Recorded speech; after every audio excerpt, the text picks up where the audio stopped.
Hello student, स्वागत है आप सभी का एक बार फिर से हमारे इस ऑफिशियल यूट्यूब चैनल में जिसका नाम है एसोल सॉल्यूशन। मैं चंदन कुमार हाजिर हूँ आप सभी के सामने अपनी एक और नई वीडियो के साथ। सो गाइस, आज की इस नई वीडियो में हम बात करेंगे उन सभी स्टूडेंट्स के लिए जो कि नियो रियलिज्म या फिर नव यथार्थवाद को पढ़ रहे हैं। इसके अलावा वो केनेथ वॉट्स के भी विचार पढ़ रहे हैं। तो आज की नई वीडियो उन सभी स्टूडेंट्स के लिए मोस्ट इंपॉर्टेंट है। सबसे पहली बात तो ये क्वेश्चन आप सभी के एग्जाम में 3 तरीके से पूछा जा सकता है कि नियो रियलिज्म क्या है। सबसे पहला तरीका ये, इसको हिंदी में कहते हैं नव यथार्थवाद। तो दूसरा तरीका इसका ये है। तीसरी चीज़ आपसे ये पूछा जा सकता है कि भाई केनेथ वॉट्स के नव यथार्थवादी सिद्धांत को वर्णन कीजिए या वर्णित कीजिए। तो एक क्वेश्चन पूछने का तरीका ये है। या फिर आपसे ये भी पूछा जा सकता है कि भाई केनेथ वॉल्ट्ज का संरचनात्मक सिद्धांत क्या था, बताइए। तो ये अलग अलग तरीके से आप सभी के एग्जाम में नव यथार्थवाद को पूछा जाता है। सबसे पहले आज की नई वीडियो उन सभी स्टूडेंट्स के लिए इंपॉर्टेंट है जो कि एसओएल, एनसीवैब, रेगुलर कॉलेज या फिर दिल्ली यूनिवर्सिटी या दिल्ली के देश के किसी भी यूनिवर्सिटी इग्नू वगैरह में भी पढ़ते हैं और उन्हें नव यथार्थवाद को पढ़ना है। तो आज की नई वीडियो उन सभी के लिए इंपॉर्टेंट है। सबसे पहले हम नव यथार्थवाद के बारे में बात करेंगे। तो नव यथार्थवाद क्या है क्या नहीं। तो सबसे पहली बात तो नव यथार्थवाद के जो प्रतिपादित है या मुख्य विचारक है वो केनेथ वॉल्ट्ज जी हैं। सबसे पहली बात आपको ध्यान रखना है। नव यथार्थवाद क्या है। 1960 और 1970 के दशक में मार्गनथाउ द्वारा प्रतिपादित यथार्थवादी सिद्धांत की पुनर्व्याख्या है। यानी यथार्थवादी एक ऐसा सिद्धांत है जो कि इसे हम परंपरागत यथार्थवाद, राजनीतिक यथार्थवाद या फिर हम इसको क्लासिकल यथार्थवाद भी कहते हैं, जैसा कि हमने प्रीवियस वीडियो में चेक किया, बताया था हमने आप सभी को। तो जो ये यथार्थवाद है इस पे सबसे मुख्य रूप से अगर किसी ने विचार दिए थे वो मार्गनथाउ जी थे। इन्होंने यथार्थवाद को बहुत अच्छे तरीके से पूरी दुनिया के सामने प्रस्तुत किया, परंतु आगे चलकर यथार्थवाद सिद्धांत की भी आलोचना होती है। इस यथार्थवादी सिद्धांत की आलोचना से बचने के लिए या यथार्थवादी सिद्धांत को और आगे केनेथ वॉल्ट्ज जी ने पहुंचाया और यथार्थवादी सिद्धांत की पुनः व्याख्या करी, जिसे हम नव यथार्थवाद कहते हैं। ये अमेरिका की सामाजिक और साथ अमेरिका की सामाजिक विज्ञान में यथार्थवाद का क्रमबद्ध विवरण है। यानी क्रमबद्ध विवरण का मतलब सिंपल सा है, पहले क्या आता है यथार्थवाद और यथार्थवाद के बाद में फिर क्या आता है नव यथार्थवाद। तो ये क्रम के अनुसार ये यथार्थवाद का क्रमबद्ध विवरण है। अंतर्राष्ट्रीय संबंधों को या अंतर्राष्ट्रीय विश्व स्तर पर अंतर्राष्ट्रीय व्यवस्थाओं को समझने में यथार्थवाद की एक पुनर्व्याख्या ही नव यथार्थवाद है। क्योंकि आप सभी को पता है अंतर्राष्ट्रीय संबंधों को अगर आपको समझना है तो उसके लिए कुछ चीज़ें आपको पढ़नी होती है, जैसे आदर्शवाद, यथार्थवाद, इसके अलावा उदारवाद। तो उन्हीं में से यथार्थवाद एक है। ये जो नव यथार्थवाद है इसका वर्णन अगर हम बात करें तो केनेथ वॉल्ट्ज जी की जो बुक थी जिसका नाम था थ्योरी ऑफ इंटरनेशनल पॉलिटिक्स, जो कि 1979 में लिखी गई, इसमें नव यथार्थवाद का मौलिक रचना माना जाता है। यानी नव यथार्थवाद का मौलिक मतलब सबसे खास रचना इसी पुस्तक में उन्होंने करी है। और उन्होंने इस बुक में अंतर्राष्ट्रीय संबंध की कितनी जटिलता है उसके औचित्य को हमारे सामने प्रचलित किया है, हमारे सामने रखने का प्रयास किया है। वॉल्ट्ज ने मार्गनथाउ के यथार्थवादी, जो आप जब यथार्थवादी आपने सिद्धांत पढ़ा होगा तो उसमें एक तो शक्ति की अवधारणा और दूसरी शक्ति संतुलन की अवधारणा, इन दोनों अवधारणाओं को पुनः परिभाषित नहीं किया। यानी दोबारा से इसे परिभाषित नहीं किया, बल्कि उसने अंतर्राष्ट्रीय संबंधों में इन दोनों को ही, शक्ति को और शक्ति संतुलन को, दोनों को अलग तरीके से या अलग ढंग से देखने के लिए कहा। फॉर एग्जाम्पल समझाता हूँ मैं आपको। मार्गनथाउ जी कहते थे कि अगर आप लोगों को सुरक्षित रहना है तो उसके लिए आपको ज़्यादा से ज़्यादा पावर्स को, मिलिटेंट्स को बढ़ाना होगा और अपने आप को दूसरे के समान शक्ति संतुलन लाना होगा, अपने आप को सेम पावर ऑफ बैलेंस करना होगा दूसरे देश के साथ में।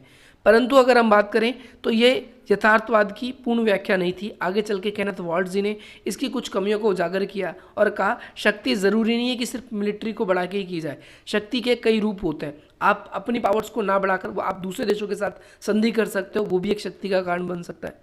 इसके अलावा शक्ति सिर्फ आपकी ज़रूरी नहीं कि सिर्फ हथियारों से संबंधित हो, आप अपने आप को आर्थिक रूप से मजबूत बना सकते हो ताकि दुनिया के सारे हथियार आपको ईजिली आप मिल जाएंगे, आप परचेज कर पाएंगे और उसका यूज़ भी कर सकते हैं। इसके अलावा अगर हम बात करें अंतर्राष्ट्रीय संबंधों की व्याख्या करने में नव यथार्थवादी सिद्धांत जो है यह मूल रूप से मानवीय प्रकृति को इसने रद्द कर दिया। यथार्थवाद जो था पहले वो कहता था कि ह्यूमन का जो स्वभाव है वही दोषपूर्ण है, अंतर्राष्ट्रीय स्तर पर जो युद्ध होते हैं वो ह्यूमन के नेचर के कारण ही होते हैं। परंतु नव यथार्थवाद ने ये कैंसिल कर दिया। ये कह सकते हैं हम कि इसमें कुछ परिवर्तन किए उन्होंने। इन्होंने इनका कहना था कि भाई जो युद्ध होना तो स्वाभाविक सी बात है, परंतु वो ह्यूमन के नेचर के कारण नहीं बल्कि अंतर्राष्ट्रीय परिस्थितियों के कारण होते हैं। इन्होंने क्या कहा था, युद्ध जो है वो ह्यूमन के नेचर के कारण नहीं बल्कि अंतर्राष्ट्रीय परिस्थितियों के कारण होती है। अंतर्राष्ट्रीय परिस्थितियां जिस तरीके से होती है हर एक देश उसी प्रकार के संबंध स्थापित करता है। अगर अंतर्राष्ट्रीय परिस्थितियां युद्ध जैसी है तो ज़्यादातर देश अपने ऐसे दोस्तों को पहचानने की कोशिश करता है जो कि युद्ध के समय में उसकी हेल्प कर सके। अगर अंतर्राष्ट्रीय स्तर पर विकास की बात होती है तो भी देश ऐसे देशों को ढूंढते हैं जिसके थ्रू वो ज़्यादा विकास कर सकते हैं।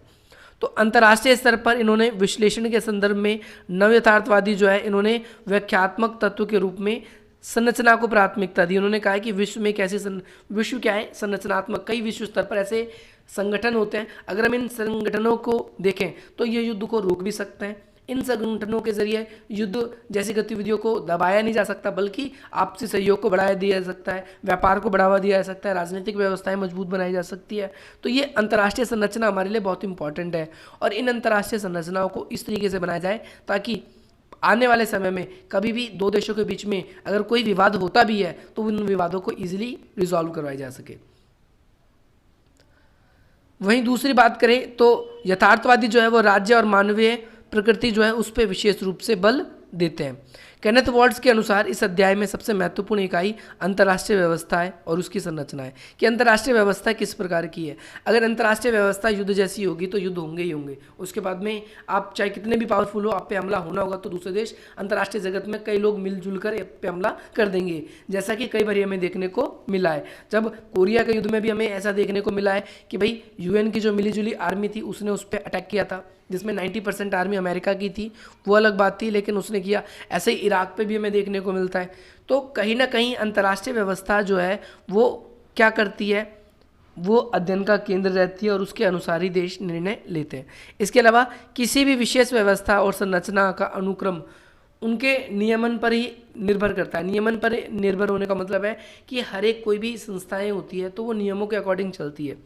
अर्थात अंतर्राष्ट्रीय व्यवस्था में एक व्यापक सत्ता का अभाव होता है, यानी एक ही की किसी की नहीं चलती, बल्कि ज़्यादातर जो फैसले उसे ऐसे होते हैं जो सभी राज्यों की सहमति इसके द्वारा लिए जाते हैं। इसके अलावा ये क्षमताएं प्रत्येक राज्य की व्यवस्था में निश्चित होता है, यानी हर एक देशों के मिलने से, हर एक देशों के निर्णय के हिसाब से ये क्षमता विकसित होती है।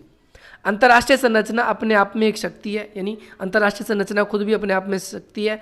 अगर हम देखें अंतर्राष्ट्रीय स्तर पर आज बहुत सारे देश ऐसे हैं वो ताकतवर इसलिए हैं क्योंकि इन व्यवस्थाओं के थ्रू, इन संरचनाओं के थ्रू वो किसी दूसरे देशों के ऊपर कई बार प्रतिबंध लगा देती है। नव यथार्थवाद के अनुसार अगर हम बात करें अंतर्राष्ट्रीय संरचना ना केवल व्यक्तिगत राज्य उनसे संबंधित रखती है बल्कि ये पूरी की पूरी हर एक देश की व्यवस्थाओं से भी संबंध रखती है। केनेथ वॉल्ट्स के सिद्धांत के अनुसार अंतर्राष्ट्रीय संबंधों की व्यवस्था सिद्धांत में निम्नलिखित योगदान है, यानी निम्नलिखित योगदान नीचे हमने पॉइंट वाइज आप लोगों को बताया, ये उनका मुख्य रोल है।